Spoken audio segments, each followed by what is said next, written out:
ভাইরা, আপনাদের হাতে কি এটা আমি দিয়েছি? গীতা। শ্রীমদ্ ভগবত গীতা। হ্যাঁ। এখন আপনারা কি শ্রীমদ্ ভগবতের গীতার এখন কি একটা মন্ত্র বলতে পারবেন? পারবেন না? না। তা যাক, না পারার কারণে আমি কিন্তু এই শ্রীমদ্ ভগবত গীতা আপনাদেরকে এমনি বিনামূল্যে দান করেছি, না আবার টাকা পয়সা নিয়েছি। না, টাকা পয়সা নিচ্ছে না, এমনি দান করেছে। তাই এইবার কি করব, বাচ্চাদেরকে গীতা শিক্ষা দেবা, শ্রীমদ্ ভগবতের শিক্ষা যেন বাচ্চারা পায়। হাসি না, না, ঠিক আছে। এটা অনেকে লজ্জা পায়, গ্রাম তো, এই জন্যই হয় প্রিয় বন্ধুরা।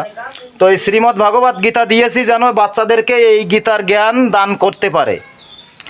সকলে আমার পাশে একটু থাকে, একটু বলে দাও যে লাইক কমেন্ট ফলো করবে এই ভাইটাকে, বলে দাও। আচ্ছা যাক, আর আপনারা তো বুঝতে পারছেন। জয় শ্রীকৃষ্ণ। শ্রীমদ্ ভগবত গীতা কি জয়, জয়। শ্রীমদ্ ভগবত গীতা কি। জয়। আচ্ছা।